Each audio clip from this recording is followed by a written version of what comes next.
Actually, one thing which I've noticed come from interviewing both men and women for roles is that I don't think women are as kind of forward in terms of putting their own skill sets and kind of selling themselves a little bit. I think it comes more naturally to man to do that. Women can sometimes be a bit shy to not kind of say, well, actually, I'm really good at these things. You tend to find that on CVs, kind of they're a bit more humble about their own kind of abilities. And actually, I read some interesting articles on quite often if a woman sees a job posting, they'll think that they have to tick all of the boxes. And actually, largely, quite often there's scope that you don't have to, but it will stop them applying for the position. Whereas, a guy will kind of almost, the ego side comes out, or the confidence, maybe it's confidence kind of comes across, and so they'll be a little bit more forward in selling themselves. So I think that's something that I would encourage women to do is to look at a job description. If you find it interesting, you should be applying and selling yourself into that role, rather than thinking that you can't do it because you haven't ticked all 11 boxes that you need to, that the job description says you need to. Yeah, that's very true, actually. It really is. And certainly, I'm guessing there's an equivalent in your industries, but certainly in journalism right now. If you're a young person, you want to get into it, you should be also learning how to audio edit and video edit, so you can do anything. You should learn how to put up a page on a website, even if you're just using WordPress on your personal blog. Those are real skills that are really in demand right now. And I'm sure there's equivalents. Like, you want to have as broad a skill base when you're starting out as possible, just to give yourself as wide a chance as possible. I think you don't need to know everything in detail, but you need to have a little bit of a starting point. It's like you may not get the perfect job. In fact, that was interesting. When I got offered the job at Sony, it wasn't necessarily the role that I wanted to be doing at that point. It was a character artist role, and I was definitely looking to become an animator. And I kind of knew in my own head that animation was what I was passionate about and what I wanted to do. But I saw this as a good kind of intro way. And literally, I was doing that role for 3 months before I got the chance to do animation, and that's because once I was in there, I was able to say, well, if there's animation, I'd like to get a go at doing some of that, and it became a natural transition anyway. So it's like maybe not waiting for that perfect thing to come along, being I guess a little bit willing to maybe do something a little bit different that you haven't quite expected as your first thing, as long as you've got the skills to do it. And maybe, the industry has, I don't know about on the film side, but the games has changed. It shifts all the time. So, there are some very generalist roles where, if you studied and you're learning a little bit of everything, where you can go in and continue to do a bit of everything. Then there's big teams which have more specialist skill set, and I think then you do have to sell yourself into the specialism that the team is looking for.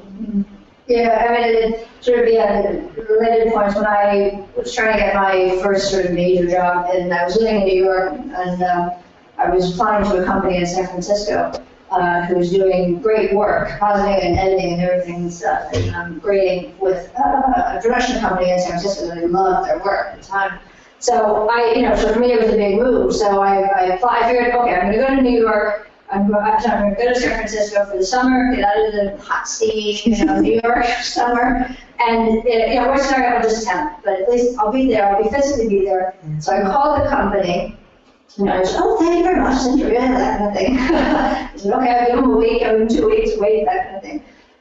The thing, I think, that I tell people this, and I think, to be just confident enough, especially at the beginning, that you kind of get over that hurdle going, I really want to try this. And it was a position exactly that I didn't quite feel I was exactly ready for.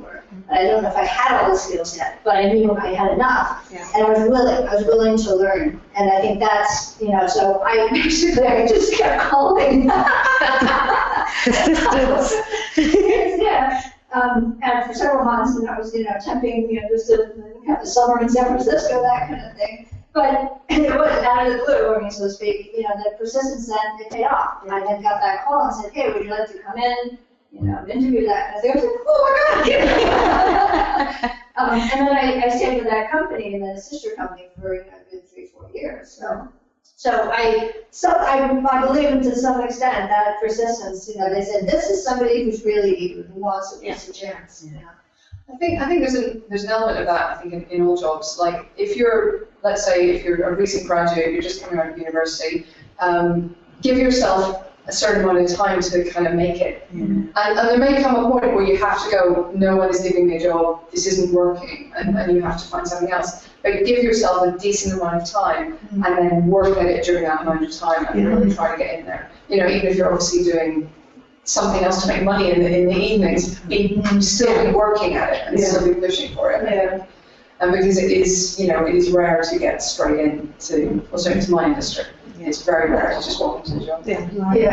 I think you can tell a lot as well if someone's. I quite often, sometimes recent graduate will email in their work, and you might not have anything at that point, but you might spot a bit of potential in them, and give them a little bit of feedback. What's really interesting is seeing how many people listen to the feedback, and the ones that you kind of build the relationships with are the ones that actually listen to it, and they then kind of update their show reel with kind of like using your feedback and then send it back to you.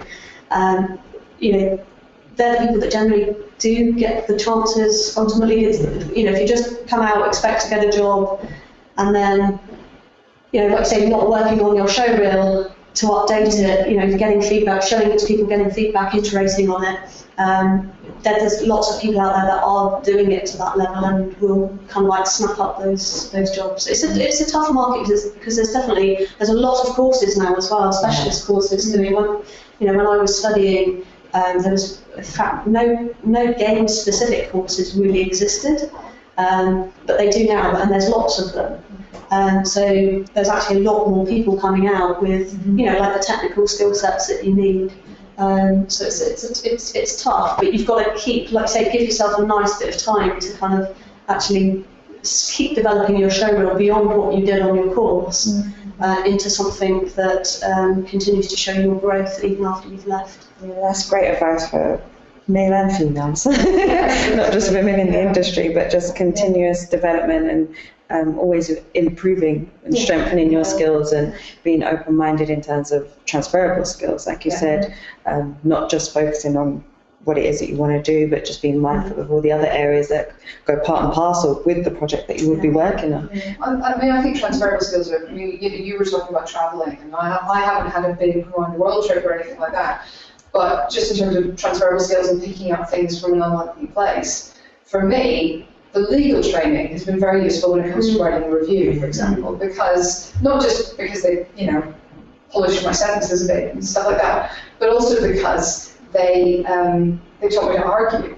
And essentially a review is an argument. It's saying, here is my opinion, and here's why you should listen to that opinion, and here's why I'm right when I say that this film is rubbish or brilliant. You are essentially arguing with someone and setting out a sort of an almost legal argument of this is why I am right, and this is why this film is good. So it all does. There's no such thing as bad experience with anything. Reading a book can help. Absolutely. You could be inspired to come up with some new design, or anything can help. Just do stuff.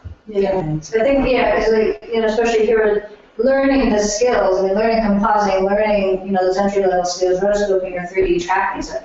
They're hard. For somebody to make a really good shot right out of school, it takes effort. After your brain is like about to explode at the end. But some people do come back and they say, I haven't heard anything. How long has it been? A month? I don't And it's like, I think that panic that sets in, but it's the same as if they can, they can work on their own projects, shoot their own stuff, even if it's with an iPhone, anything. That just keeps that kind of progression and going, because all new projects are going to be new problem-solving skills, and that's what the company wants to see, and that's what they want to see on the videos is, I've tried that, and I've also tried this. And meanwhile, I'm waiting, and that builds up a show reel too, and also possibly builds up other connections with independent films, little things that some people. There's a movie